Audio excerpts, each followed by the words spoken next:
Praise the Lord. Hallelujah. God is good. All the time. God is good. Parang napakataas ng anyong samantalang sa Israel, ganito lang po kami. Amen. Praise God. Sige po, bago po ang lahat, tayo po muna ay manalangin. Hallelujah, Lord. We give you praise, Father God. Diyos na makapangyarihan sa lahat. Diyos na dakila. Diyos na punong-puno ng pagmamahal. Salamat po, Ama, sa iyong kabutihan na patuloy mo ipinaparanas sa amin. Thank you so much, Panginoon, for this wonderful morning. Na tunay nga po, Panginoon, sa simula mga panama, pinaranas mo na sa amin ang kapangyarihan mo. Ang presensya mo na patuloy mo ipinaparanas sa mga anak ko. Na tunay nga po ito ang ninanais, inaasaan ng bawat isa. Ama, sa oras na ito, muli ay sama-sama na makikinig ng iyong pong salita. Pagpalain mo, Panginoon, ang mga salita mo. Na tunay nga po ito'y titimok sa puso ng bawat isa. Gamitin mo lamang ako, Panginoon, bilang tungtungan ng iyong mga salita. Ikaw ang makita, ikaw ang malitaas, ikaw ang mawalhati sa aking buhay. Banal na Espiritu, we invite your Holy presence this morning. Lord, we ask the Spirit of understanding, Panginoon, ihanda mo ang puso ng bawat isa na matanggap namin, Panginoon, mga salita mo. Salamat po, ikaw po ang magpala sa salita mo sa umagang ito. We give you praise, we give you honor. In the name of the Lord Jesus Christ. Amen, amen. Good morning po. Tagalog po ako, ha? Okay lang po? Hindi po ako marunong mag-Bisaya. Amen, praise God. This is a great and wonderful privilege na ako po ay nakapagsalita sa inyong pong kalagitnaan. And I'm so thankful to God sapagkat po ay nang ako po ay magbabakasyon, ito na po yung nilagay ng Lord sa puso ko. Lord, one day, gamitin mo ako po sa Mangguyo to share your word. Yun po ang sabi ko sa Panginoon. Kasi po, yun po ang heart ng puso ko. Yun po yung desire ng puso ko na makapag-share po ako. And so thankful for the invitation na makapagsalita po ako sa inyong kalagitnaan. At salamat po, pastors, at sa bawat po ng kanyang family, at sa bawat isa, higit kay Twin. Yan. Salamat po. And hindi ko na po matatagalin kasi po baka mainip po kayo. So, okay lang po ba isang oras? Go! Wala po uuwi kasi po may inihanda po si Ate Jodette ng lunch. Lunch nga ba? Okay. Praise God! Ito po ang ating pong pagpupulayan ngayong umaga sa 1 Peter chapter 5, 1-6. Open our Bible. Ang sabi niya po doon, to the elders among you, I appeal as a fellow elder and a witness of Christ's sufferings, who also will share in the glory to be revealed. Verse 2. Be shepherd of God's flock that is under your care, watching over them. Not because you must, but because you are willing, as God wants you to be, not pursuing dishonest gain, but eager to serve. Verse 3, not lording it over those entrusted to you, but being examples to the flock. And when the chief shepherd appears, you will receive the crown of glory that will never fade away. And the verse 5, in the same way, you who are younger, submit yourself to your elders. All of you, clothe yourself with humility towards one another, because God opposes the proud but shows favor to the humble. Humble yourselves, therefore, under God's mighty hand, that He may lift you up in due time. Pagpalain ang salita ng ating Diyos na buhay. Amen? So nakita po natin sa verse na ating pong nabasa sa 1 Peter, ito po ay isa pong encourage po sa lahat ng mga mananampalataya. Nakita po natin ang sitwasyon na in the time po ni Peter ay talaga naman marami po silang mga struggles. Tulad po sa ating po ngayong na panahon. Talagang nakikita po natin ang mundo. Talagang worse. Napaka-worse. Unhealthy. Kaya naman po ang ating pong tatalakayin po ngayong umaga, ang ating pong title is Staying Spiritually Healthy in Unhealthy World. Kailangan po natin is this ay kung pong panahon ay kailangan po po natin ay maging handa tayo. Kailangan mahalaga natin ang ating spiritual na buhay sa kabila po ng unhealthy world. Paano natin nasabing unhealthy world? Sapagkat kita natin ang mundo po, mga kapatid. And we are in the last days and napaka-worse. At sinabi po ito sa 2 Timothy chapter 3 verse 1 to 5 na ang sabi doon, ang kaguluhan ay ating mararanasan. Marami ang mga nakakaranas ng iba't ibang uri ng mga pagsubok. At sa mundong ito, kita po natin na kung saan po, kita natin po ang mga kabataan, mas iniibig nila ang mga makamundong bagay. Look at that. Look at tumpong ng oras na ito. Iilan lang po ang kabataan. Iilan lang. At nakikita po natin, mas nag-i-enjoy sila doon sa salin. Ano yung salin? Sale sa Robinson. Sale sa mga store, sa mga supermarket. No? Mas ini-enjoy nila. At marami din mga kabataan ngayon na talagang mas sila po ay mga pasaway. Hindi na sila pala ibigin sa kanilang mga magulang. At hindi na po sila sumusunod. So, iba't ibang klase ng unhealthy world na ating nararanasan sa mundong ito. Kaya, tayo bilang mga mananampalataya, kung paano natin pinapahalagaan ang ating katawan na physical. Gusto natin, of course, na ang ating katawan ay malusog, malakas. Amen? Kasi kung mahina ka, hindi tayo makakapagtrabaho. Hindi tayo makakakilos. Ang hirap mong kumilos kapag may nararamdaman tayo. Kaya gusto natin healthy, nag-exercise tayo. Meron tayong pong mga, talagang ano yung mga binimaintain natin mga product namin, yung mga vitamins, nag-exercise para yung katawan natin ay healthy. But, ang nais ng Diyos ay ang ating spiritual ay malusog. Kailangan natin malusog sa hindi malusog na mundong ito. Dahil kailangan po natin ang ito ang panahon na tayo ay maghanda. Kaya meron po tayong mga bagay na dapat po natin iisipin. Na kung saan is how. Paano nga po ba natin kung mapapanatili? How to stay spiritually healthy? Meron lang po akong 6. Kaya mabilis lang po ako. Hindi po ako tatagal. So, paano nga ba natin mapapanatili ang spiritual na buhay natin sa hindi malusog na mundong ito? Kailangan bilang tayong mga mananampalataya, andoon ay maging handa tayo. Pahalagan natin ang mas the best na ang ating spiritual na buhay. Meron tayong 6. Number 1, mabilis po tayo. Perseverance through suffering in the verse 1. Ang sabi niya doon dito, to the elders among you I appeal as a fellow elder in a witness of Christ's suffering, who also will share in the glory to be revealed. Like Peter po, nakita po natin si Peter. Nang na-encounter niya ang Panginoon sa kanyang buhay. Talaga naman, napakaraming pagsubok ang kanyang naranasan. Pero, siya po ba ay sumuko? Hindi po siya sumuko. Nagpatuloy po siya.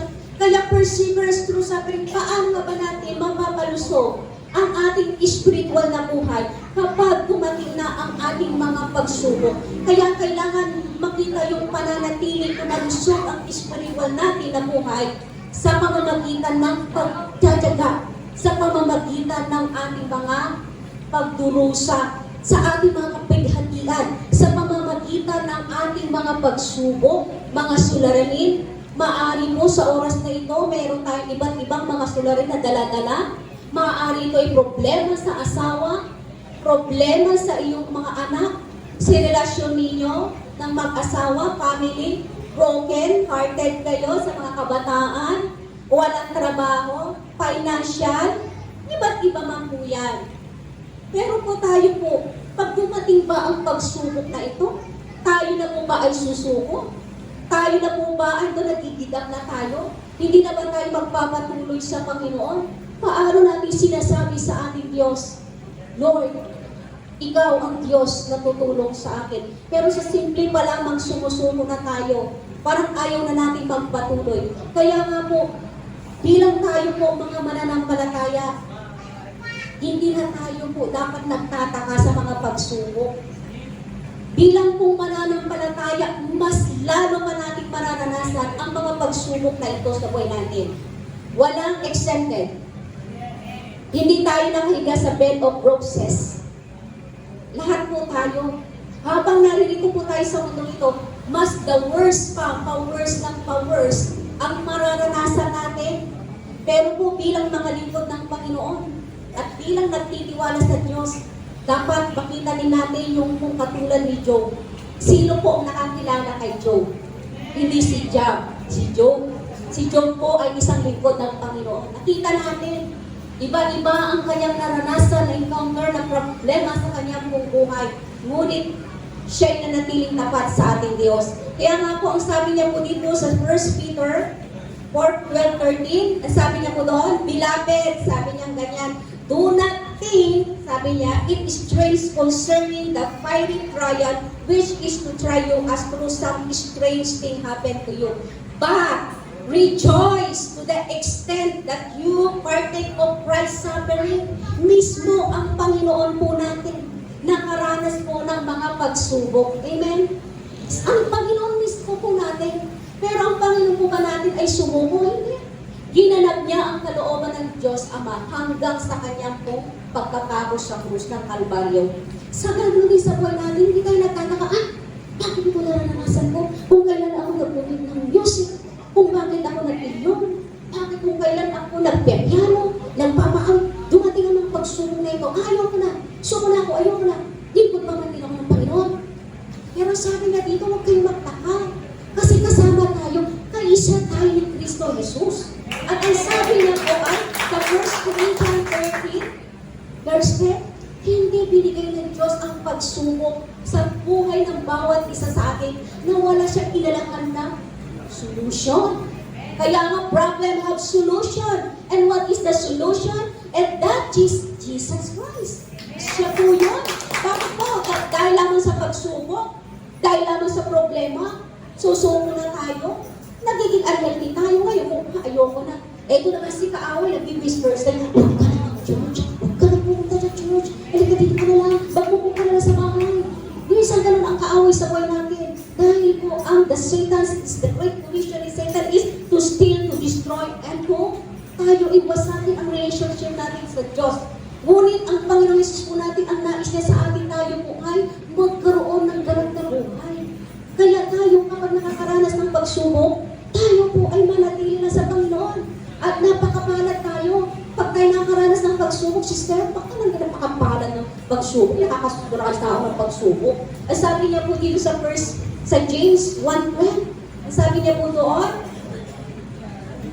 blessed, sabi niya gano'n, blessed is the one who perseveres under trial because having stood the test, that person will receive the crown of life that the Lord has promised to those who love Him. Mahal tayo ng ating Diyos. Hindi niya tayo papabayaan dahil sa problema at pagsubok na naranasan natin. Hindi tayo maniwala ng ating Diyos. But the promise of God, I will never you nor forsake you.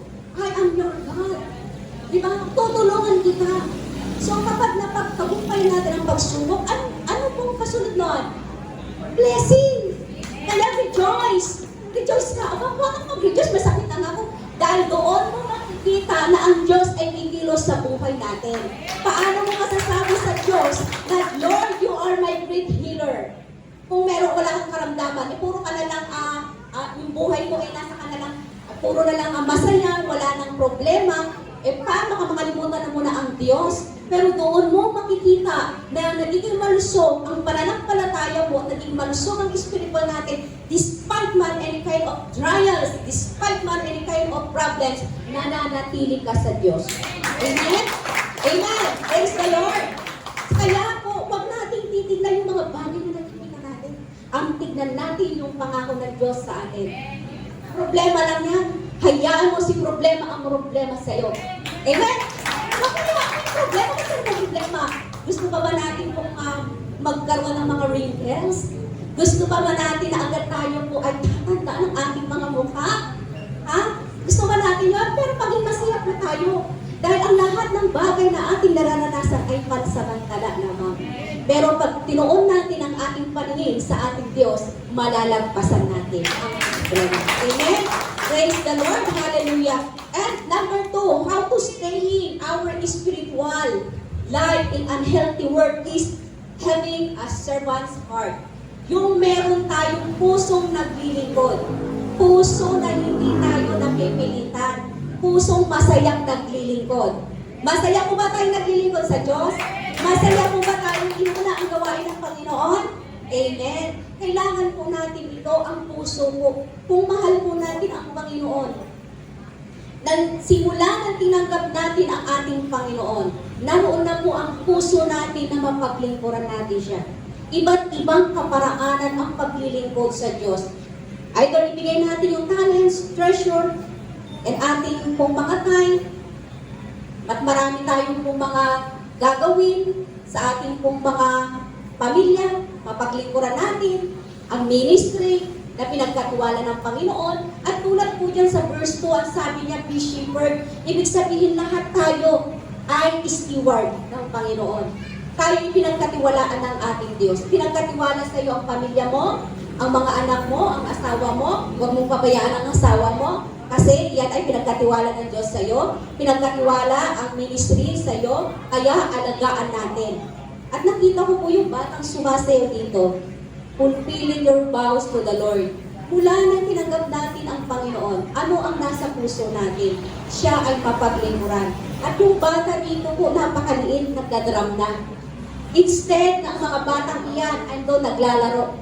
Pero ginamit nila yung talent nila para sa Panginoon. And that is a serving heart. Naglingkod siya sa Panginoon. Sa halip nag-i-enjoy siya doon na naglato-lato-lato. Diba? Pero ginamit siya ng Lord. So ganun din tayo. Yung mga talent na meron po tayo, ano pang meron tayo? Gamitin na yan natin sa Panginoon. Amen? Amen. Kaya ang Panginoon Jesus natin, sabi niya sa Mark 10:45, for even a son of man did not come to be served, but to serve, and to give his life as ransom for many. Ang Panginoon mismo po, pumarito po dito. Hindi siya ay pinaglingkod, kundi naglingkod siya. Siya ay hari ng mga hari at Diyos ng mga Diyos. Pero nakita natin ang Panginoon Jesus, naglingkod siya hanggang sa wakas. So yun ang nais ng Diyos sa atin. Mananatili ang puso natin na naglilingkod. Nahihirapan tayo. Andun, bisa nasasaktan tayo. Andun ang sakripisyo natin, puyat. Di mo madali ang mag-serve. Pero sabi nga, love with sacrifice. Kung mahal natin ang Diyos, magsasakripisyo tayo. Magsakripisyo tayo ng oras.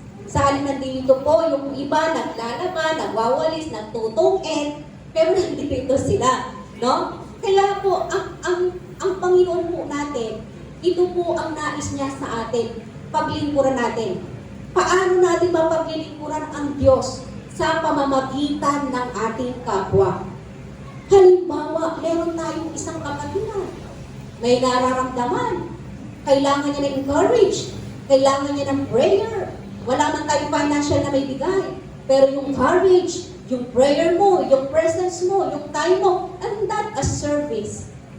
At sa anong maliliit na bagay na pwede natin maiambag sa gawain ng Panginoon? Ano ba yung mindset natin? Pastor, ano po ba ang maitutulong ko sa church? Ano po ba ang maiaambag ko? Hindi tayo yung dapat tayo nagtatanong kay Pastor. Pastor, ano po ba yung maitutulong ko? Dapat kabalikan tayo. Hindi mabigat. Pabigat po ba tayo, Pastor? Pabigat po ba yung mga ano natin? Walang pabigat sa Jesus Christ Christian Center. Kasi naka-center ang puso natin kay Lord. Amen? Kaya walang pabigat. Amen? Lahat tayo ay katuwang ni pastors, ni leaders.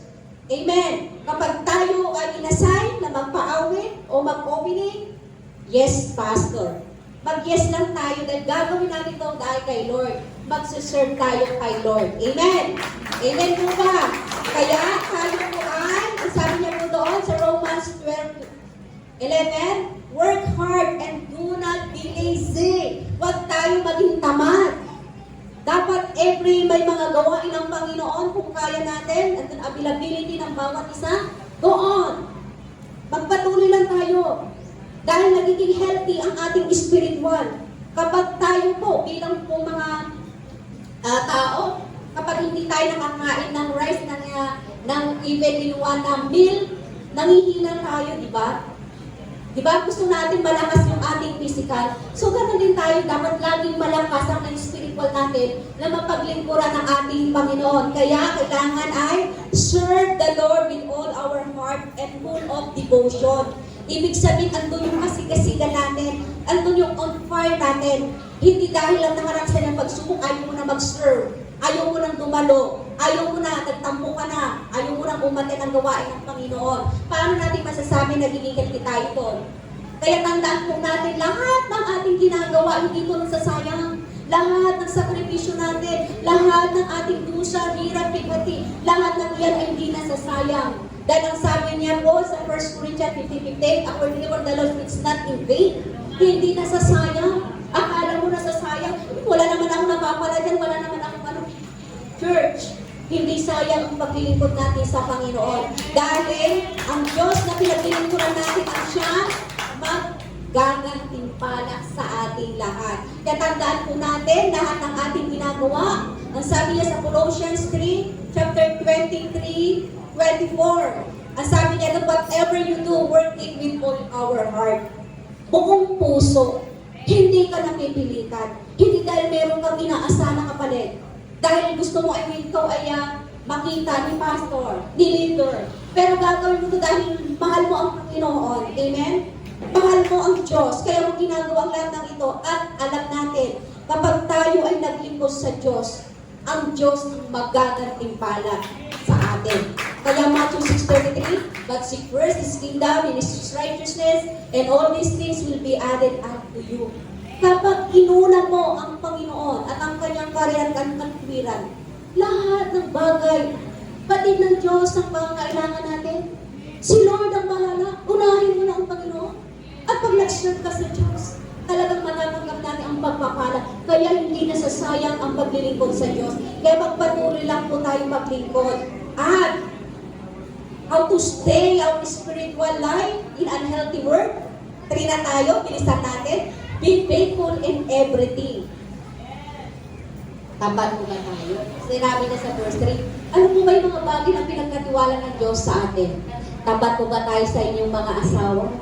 Kuya, ate, nanay, tapat mo ba tayo? Faithful ba tayo?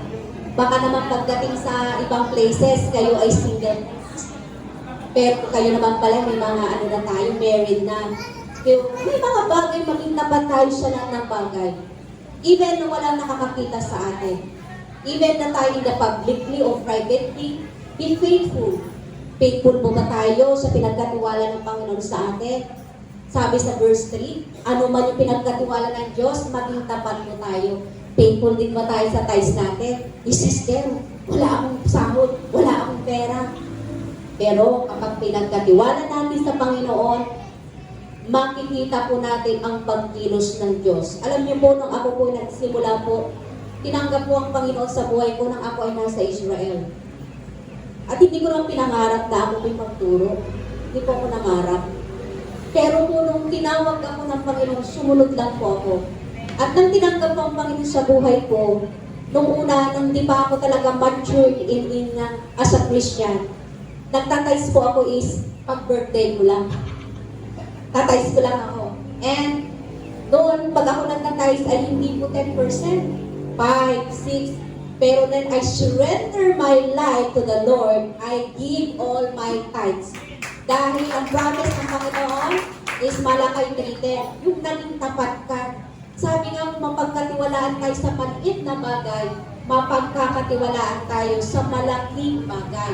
Kaya nga po, tayo bilang pong mga anak ng Panginoon, sa lahat ng bagay, makikita yung katapatan natin. Kaya nga isa sa mga fruit of the Holy Spirit is be faithful. Ano yung faithfulness natin? Yung katapatan natin. Kaya nga po, tayo po bilang pong mga lingkod ng Diyos at bilang mananampalataya, nananatiling malusog ang spiritual na buhay natin kung tayo po ay makikita sa atin yung ating katapatan. Kaya be faithful in everything. At sabi niya po doon sa 1 Corinthians 4:2, now it is required that those who have been given a trust must prove faithful. Dapat mas nakikita yung katapatan natin, mas nakikita ng mga unbelievers para makita nila sa atin na tayo ay a salt and light in this world. And we are representative of Lord Jesus Christ. Be faithful tayo sa lahat. O yung mga kabataan dyan, kayo may faithful sa inyong mga, meron na ba? Sino may mga ano na dito? May mga girlfriend, boyfriend na. Dapat faithful kayo. Huwag kayong maging unfaithful. Ganon din po tayo mga kabata, mga nanay o tatay yan. Sorry in my words. Alam niyo po kayo bakit ko nasasabi po ito. Bilang OFW din po, marami po sa mga as in Israel, marami po ang talagang broken family. Kaya ito po lagi ko din sinasabi po sa mga worker na maging faithful sila sa kanilang mga asawa. Kasi nagkakaroon ng malaking pagkawasak ng family sa mga OFW. Kaya ito ang lagi kong sinasabi sa kanila, maging tapat kayo sa inyong mga asawa. Dahil meron kayong vow sa Panginoon. Amen? Kaya, be faithful in everything. Amen? Para marinig natin ang sasabihin ng Panginoon sa atin sa Matthew. Ito yung gustong-gusto natin na sasabihin ng Panginoon sa Matthew 25:23. Yung sasabihin niya, well done. Ang sasabihin ng Panginoon sa atin, well done, good. And faithful servant, you have been faithful over a little. I will set you over much. Enter into the joy of your master. Yung invitation ng Panginoon, kapag tayo naging tapat sa lahat ng bagay na ipinagkatiwala ng Diyos sa atin, ito ang matatanggap natin ipaanyaya sa atin. Yung well done and good and faithful servant. Kaysa tayo hindi naging faithful. Kaysa naman tayo sabihin na itataboy tayo ng Panginoon. Siyempre, ayaw natin yun, di ba? Ang gusto natin yung tayo ay iimbitahan ng Panginoon. Di po ba? Kaya kailangan natin manatiling ang malusog ng ating spiritual na buhay. Kaya, be faithful in everything.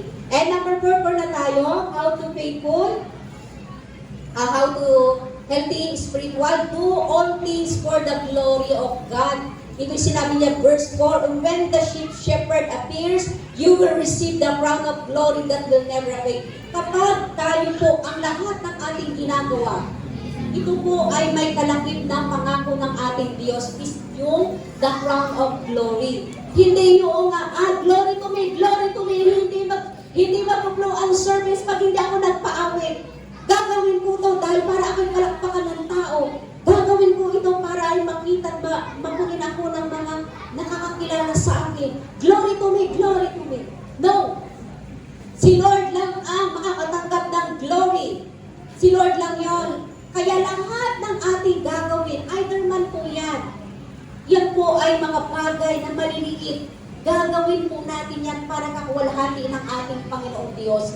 Paano natin masasabi na ang kawalhatian ng Diyos ay nakikita sa atin? Even po yung mga talent natin, gagawin natin ito for the glory of God. Baka meron po tayong mga talento na sinasayang natin. Talentong kinakalawang na hindi natin pinapagamit. Gamitin po natin yan for the glory of God. Kung tayo po ay magaling po na magbahagi ng salita ng Panginoon, hindi yung tayo po ay nagmamarites. Sa tingin natin mawalhati ang Panginoon sa ganun pong ating pong mga gawa. Or, ang ating pong mga Bible ay lagi natin buksan para basahin ang kanyang mga mensahe at ipabahagi. At hindi yung mga tungkit ang ating ibinabahagi.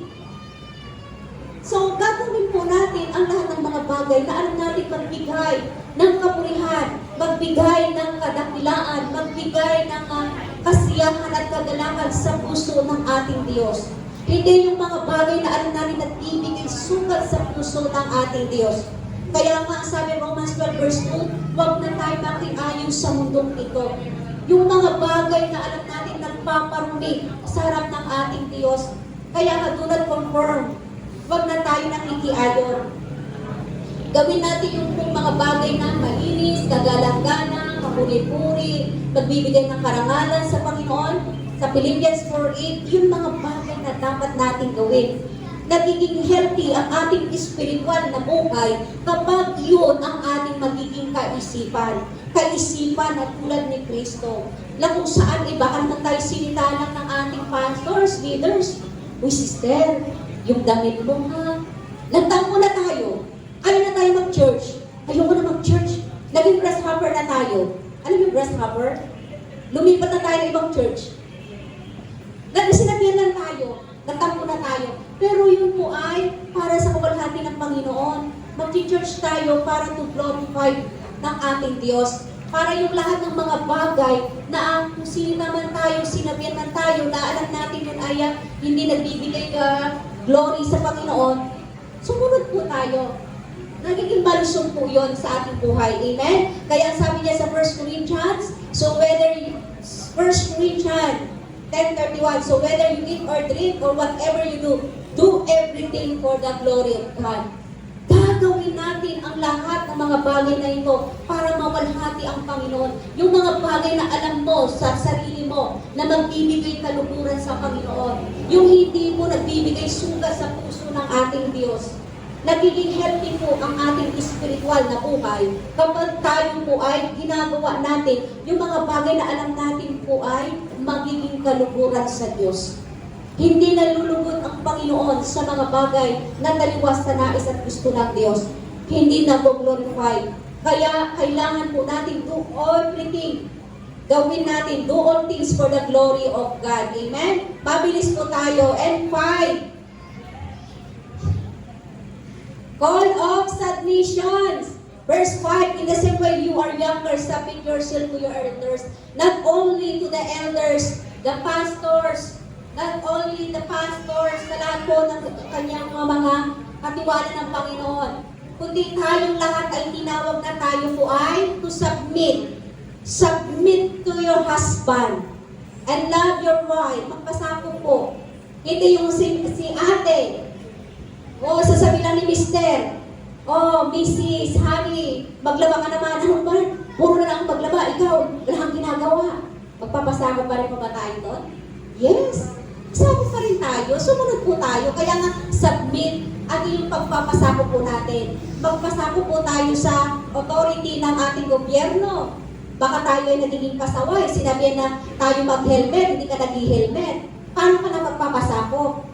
O magpasako ka sa mga sinasabi sa ni pastors, ni leaders, tayo po ba ay nagpapasakop? Tayo lang makakasagot mo niyan. Pero tinawag po tayo na tayo ay magpasakop. Sabi nga, submit to one another. Paano na ba natin may ipapakita na tayo ay may malusog na spiritual na buhay? Sa pamamagitan ng pagpapasakop. Sa maliliit na bagay, ay tayo na po ay nagre-reklamo, na tayo na po at doon na po nakikitaan sa atin ay yung tayo na po ay, ayan, galit, kaya mo, isang ganun ang ating kaisipan, kaya mo. Doon palang simple pa lang yun, hindi na tayo marunong magpasakop Pero ang gusto ng Diyos is, magpasakop po tayo. O sa mga elders natin, o sa mga younger, sa mga kabataan, tayo po ba ay nagpapasako? O tayo po ba ay mga kabataan ay andun yung pasaway natin? Dapat nakikita yung ating spiritual na malusog na tayo ay nagpapasako. Nagpapasako po tayo sa ating mga magulang. At tayo inutusan, nagre-reklamo tayo. Ako na naman magbukas. Kagabi ako, umaga na naman, tanghali ako na naman. It's okay. Hugas lang naman yan Okay lang. Kaya nga at doon yung ating pagpasakop din sa ating mga magulang. O ayan, maraming mga bataan ang lumalabas. Kaya nga, kailangan natin is, ang sabi niya doon sa Ephesians 5:20, submitting to one another out of reverence for Christ.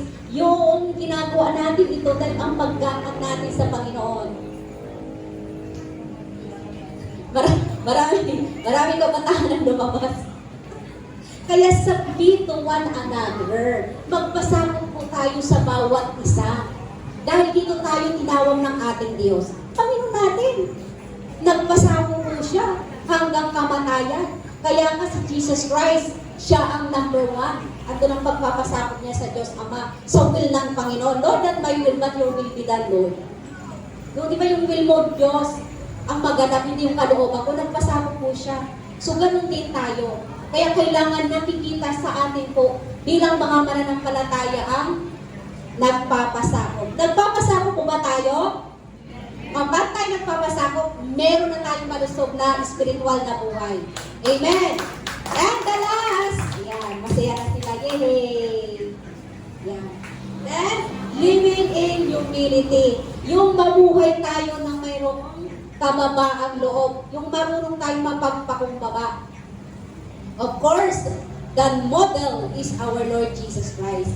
Si Jesus, ang siya nga po, ang meron pong ganitong pong katangian na dapat nating tularan. Si Moses, siya ang pinaka nakita sa ibabaw ng mundo na may pusong mapagpakumbaba. Kahit naman siya man ay tinawag ng Diyos to lead the Israelite people going to the promised land. At siya ay talaga ng mga face-to-face na kinausap siya ng Diyos, ng Ama o si Yahweh. Pero nanatili po siya andoon ang kababaang loob. Ang itong mga Israelite, alam niyo po, ang mga Israelite po, talagang po pasaway po sila. Andoon po yung tinatawag nilang saplanot, sa Hebrew po is patient. Unpatient po sila. Talagang namana po talaga nila. Yun. Makita ko nga lang po, nakapila lang po sila sa mga clinic, nagtatalo-talo na sila. Eh, minsan pag ako nakapila, okay, come. Para lang din sila magtalo-talo, nag-aaway-aaway na sila. Kasi nga, impatient sila. Nagmamadali sila. Mainitin ang mga ulo. Kaya tayo po, pag mainitin ang ulo natin, relax. Pause. Relax lang. Hindi tayo yung magagalaitin. This is normal. Normal naman, tao tayo, nagagalit. Pero yung galit na yan, ay wag natin hayaan na yan ay maging makita ng kaaway sa ating maging postol niya. Para tayo ay kanya pabagsakin, sirain. At ang ating pong spirit of the joy, the spirit of the peace, ay nanakawin niya. Pero bilang tayo po mga anak ng Diyos, nakikita dapat ang pamumuhay natin ng may kababaang loob. Maaari, nandoon pa rin ang puso natin, the unforgiveness heart, andoon pa rin yung ating kung masyado tayong palalo. Sorry kung masakit po ba ako nagsalita.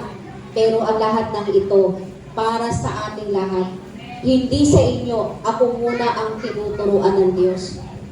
Lahat ng mga nagbabahagi ng salita ng Panginoon, sila mismo ang tinuturuan. Kami po yun. Kaya po, ito po ay nais ng Diyos na maging malusog ang spiritual natin ay yung makita yung ating kababaang loob. And the due time, tayo po ang Diyos natin kapag nakita niya ang pusong mapagpakumbaba natin, tayo ay kanyang itataas. Ayaw ng Diyos na tayo po ay palalo. Ayaw ng Diyos na tayo ay mayabang. Ayaw ng Diyos po yun. Ang gusto ng Diyos ay nakikita sa atin yung po, Lord, nahihirapan ako. Hindi ko na kaya ito. Tulungan mo ako. Yung inaamin mo lahat sa harap ng Diyos na hindi mo kaya. Na kailangan mo ang tulong ng Diyos. Nandun lagi ka na nagpapakumbaba sa harapan niya. Di ba? Kaya-kaya ko. Wala magaling. Si Lord ang magaling. Wala. Habag at biyaya lang tayo. Hindi tayo karapat-dapat. Ngunit minarapat tayo ng Diyos. Ako hindi ako karapat-dapat dito. Pero minarapat ako ng Diyos dahil sa Kanya masaganang biyaya at habag. Kaya magpakumbaba tayo sa harap ng Panginoon. Kung tayo man nakakaranas ng problema sa oras na ito, sabihin natin sa Panginoon, tulungan mo ako. Hindi ko kaya ito. Alam ko, ikaw ang Diyos na pinaglilingkuran ko ang tutulong sa akin.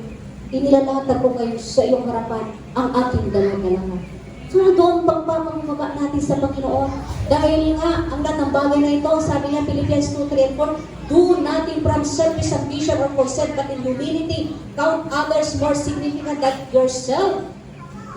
Let each of you look not only to his own interest, but also to the interest of others. Ibig sabihin, dapat bilang tayo po ay namumuhay na may kababaang loob, iniisip natin ang iba. Iniisip natin ang kapakanan ng iba. Hindi lang yung sarili mong iniisip mo. Hindi dapat yung yung sarili mo ang tinutukoy mo. Dapat iniisip mo ang bawat isa. Ang Panginoon iniisip niya tayong lahat. Hindi niya iniisip ang kanyang sarili. Kaya, dapat tayo po ay nananatili po ang ating kababaang loob.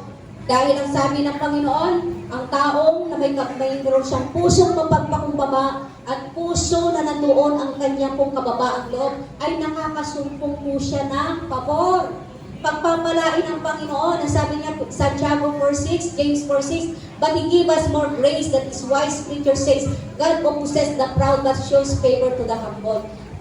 Tayo po, pag nakita ng Panginoon ang puso natin, pusong nagpapaturo, pusong nagpapatuwid, pusong nagpapakumbaba, tayo makasumpong at tayo po ay pagpalain ng Panginoon, makasumpong tayo ng pabor sa ating Diyos. Kaya nga po tayo bilang po mga anak ng Diyos at bilang may malusog na pananampalataya, dapat nakikita ang buhay ng ating Panginoon na may pusong mapagpakumbaba. Kaya ang conclusion natin is, mabilis po tayo, 3 John 1:2, Beloved, I pray that all might go with you and that you may be in good health as it goes with your soul. Kung paano po na ang ating spirit, ang ating physical na katawan ay inaalagaan natin, gusto natin maging malusog, mas hihingitin natin maging malusog ang ating spiritual na buhay sa mundong hindi malusog na ito. Na kung saan madatnan tayo ng ating Panginoon, na natutuon na tayo po ay nananatiling nagtitiwala, nanatili tayong tapat, nananatili tayo po naglilingkod sa kabila ng mga pagsubok ng ating mga buhay, sa kabila ng ating mga nararanasan, na kung saan andoon po ang ating perseverance, na nagtitiis tayo, gagamitin natin ang lahat na pinagkatiwala ng ating Diyos for the glory of God, at maging tapat tayo hanggang wakas. Dahil sabi niya sa Mateo, ang nanatiling tapat ay siyang maliligtas. Paano natin mananatiling malakas, malusog ang espiritual? Kailangan natin maging handa. Kailangan pangalagaan natin ito. Despite man any kind of forms of trials ng buhay natin, tayo po ay manatiling manatag, magtiwala at magkaroon ng pusong paglilingkod sa Diyos na buhay. Amen? Sige po, tayong lahat ay tumayo at awitan natin ang ating Panginoon at ito po ay ating ihandog sa Kanya na ang pusong na may tapat, pusong nagtitiwala, pusong na kung saan ay patuloy natin po paglingkuran ng Diyos.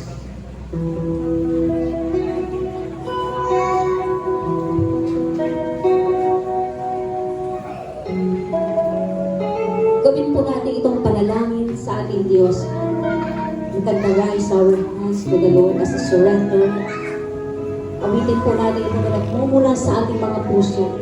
Panginoon, tunay nga po na kami ay patuloy mong bigyan ng pusong dalisay, pusong tapat.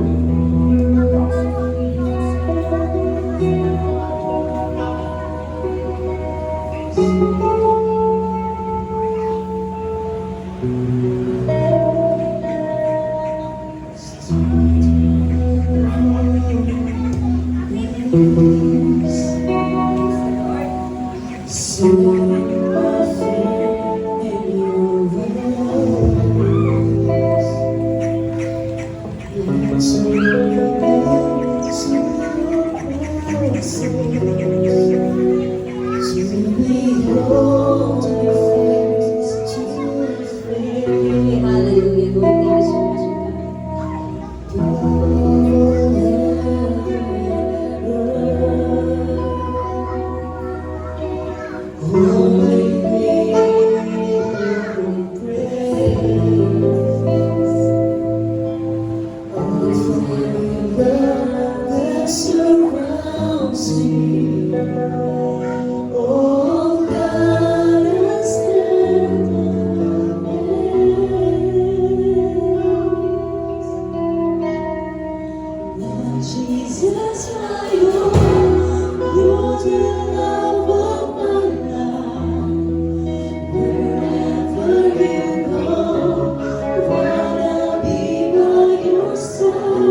po ang buhay namin ay ilalaan namin para sa iyo.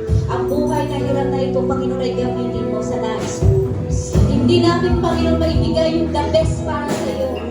Ngunit po kami, patuloy mong tulungan sa lahat ng bagay. Tulungan mo kami, Panginoon, na kung saan ang nais mong kalooban mo siya maganap sa buhay ng bawat isa. Panatiliin mo ang buhay ng aming mga espiritu na ito ay manatiling malusog. Malusog na kung saan sa tulong mo ba na espiritu. Ama, tinataas ko, Panginoon, ang gawain mo po ng Jesus Christ, Christian Center, na kung saan ang church na ito is a prayer church, a victorious church, a soul-winning church, a blessing church, a healing church, a victorious church. Sa pangunang Panginoon na tinataas na po ang buhay ko ni Pastor June at ang kanyang buong sambahayan, ang lahat ng mga workers, leaders, members, and workers. Lord, ang lahat po na naririto sa oras na ito, nalain mo, Panginoon, na kayo ay umilos, mga sabing umilos. Pataguin mo, Panginoon, ang kanilang pong mga panalangin sa oras na ito. Batid mo, alam mo, Panginoon, ang kanilang mga pangangailangan. Nang sila pumasok, Panginoon, sa pintuan na yan, alam mo na po ang daladalahan. Lord, pakawalan mo, Panginoon, the spirit of the joy, the spirit of the healing, the spirit of the peace, and the spirit, Panginoon, the love of the Lord Jesus Christ. Panginoon, sa oras na ito, dalahin mo sa buhay ng bawat isa. Kung sino man, Panginoon, nakakaranas, Panginoon, ng kaligaran. Ikaw, Diyos namin, mag-aalis, magtatanggal ng mga bagay na ito. Kung sino man ang may sakit sa oras na ito, I pray, O God, the healing, the healing. Tunay, Panginoon Jesus, na kayo si Diyos na magkagamot. Pakawalan mo, Panginoon, ang pagalitan, spiritual, physical, mental, emotional, ano, financial breakthrough, deliverance. Lord, revival, Panginoon, Lord, I pray this church, arise and shine. This church, Panginoon, the light shows. Like the one, like the apple, like the ay ito ang church, Panginoon, na mas lalo maging mamunga. Ang church na ito ay gamitin mo, ayusin. Effectively po, ang church na ito, Panginoon, as mas mag-grow.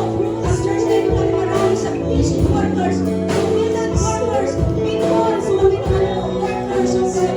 Lord, inuhay mo ang mga manggagawa, Panginoon. Lord, ikaw ang pumilo. Ikaw ang pag-usap sa puso ng bawat isa.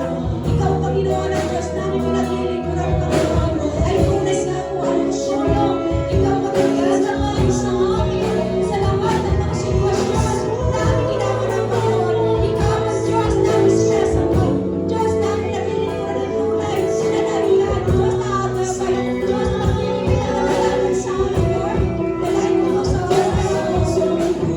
Kung sino man po ang nangangailangan, Panginoon, ng deliverance, ng restoration, Lord. Ikaw ang bibigay sa kanilang mga buhay. Pagpapalit mo, Panginoon, ang iyong kapangyarihan ng Panginoon sa kanilang buhay. Pagpalain mo ang buhay ng bawat isa. Pagpalain mo, Panginoon, ang buhay mo ni Pastor. Ang lahat ng kanyang mga workers, all the CFP, leaders, members, workers, all the people riders, all the attendees, all the elders, sa lahat, Panginoon, na nakarito, Panginoon, salamat dahil ikaw po ang pagpalas sa buhay ng bawat isa. Dalahin mo, Panginoon, ang iglesia mo ito ay tunay nga po, mas lalago, mas gagamitin mo, Panginoon. Ang church na ito ay tunay.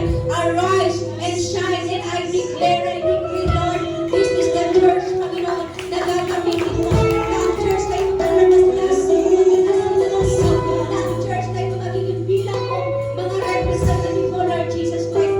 Panginoon, salamat. Pagpalain mo ang bawat isa. Tulungan mo kami, Panginoon, at sa tulong ng banal na Espiritu, patuloy kang manahan, Spiros, at hindi kami aalis, Panginoon, sa lugar na ito, na hindi namin daladala ang katagumpayan at pagpapalad dahil mo, kanina pa lamang, tinatagpo na ang kanilang mga panalangin, ang kanilang mga pangangailangan. Salamat po, Panginoon. Ikaw po ang magpala po sa Jesus is Christ Christians Center, Panginoon, dahil ikaw ang kanilang sentro ng kanilang mga buhay.